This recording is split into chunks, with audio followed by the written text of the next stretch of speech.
A woman walked into Starbucks, ordered a $4 coffee, and when the tip screen asked for 30%, she did something that shocked everyone in line.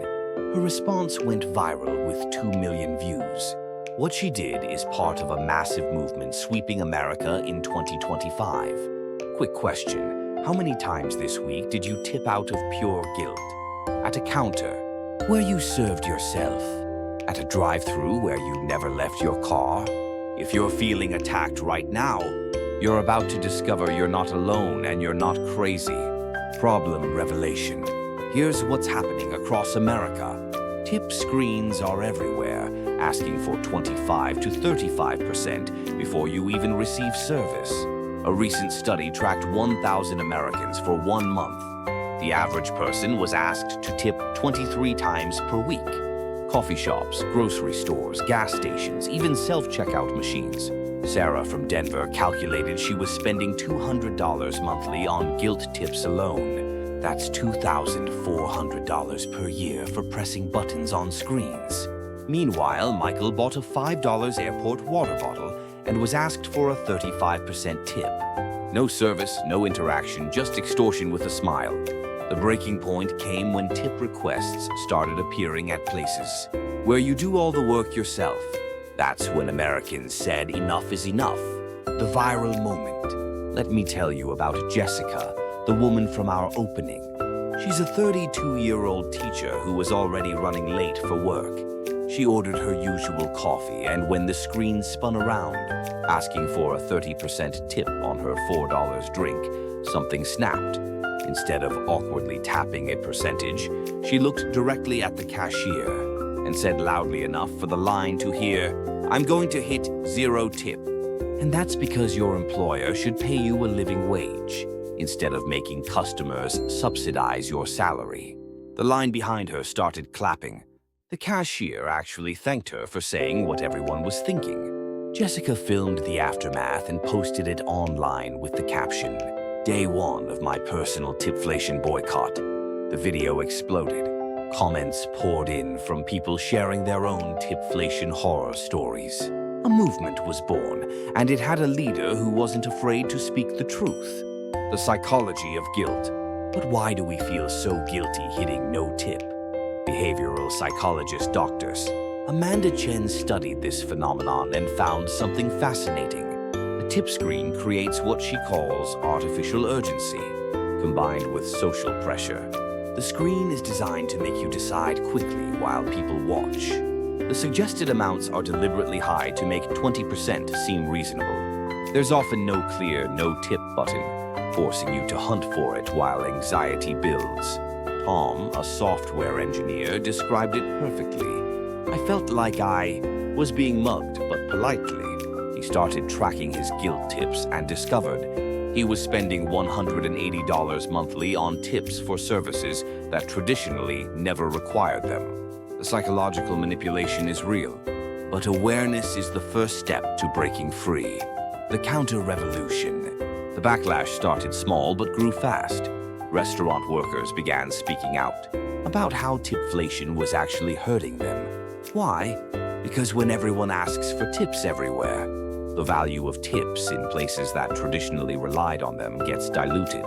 Maria, a server at a family restaurant, explained, "When people are tipping at coffee shops and grocery stores, they have less money left for restaurants where tips actually matter for survival. Tipflation is stealing from workers like me."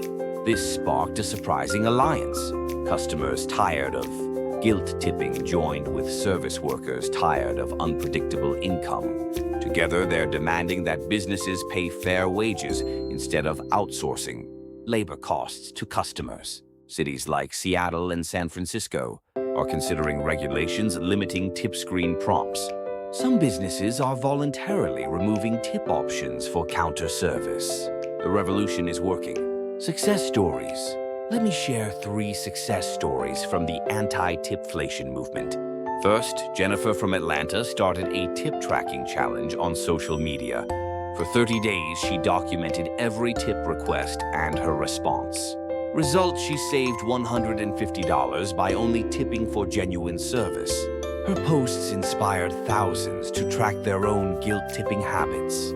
Second, the owners of a popular coffee chain in Portland eliminated tip screens entirely and raised employee wages by $3 per hour. Customer satisfaction scores increased 40% because people no longer felt pressured.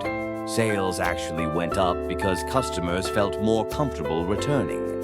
Third, David, a delivery driver, started declining app-based tips that seemed excessive and instead encouraged customers to rate him well and provide cash tips for exceptional service.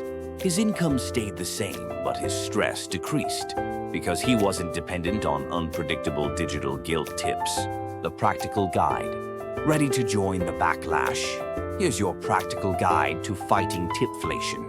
The rules, strategy set, clear, personal rules. Sarah from Denver tips 20% for table service, $5 flat for delivery, and $0 for counter service where she does the work. Having rules eliminates decision fatigue and guilt. The cash method, pay cash when possible. It eliminates awkward tip screens entirely and gives you complete control. The confident. No practice saying no tip today, thanks with a smile. Remember, you're not being cheap, you're being reasonable. The education approach. When appropriate, explain that you support fair wages over tip pressure. Some workers appreciate customers who understand the real problem. The alternative support.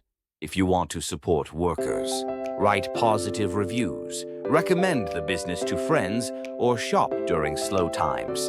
There are ways to help that don't involve guilt tipping.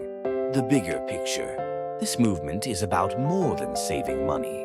It's about restoring fairness to service interactions. When tipping becomes expected everywhere, it loses its meaning as appreciation for exceptional service.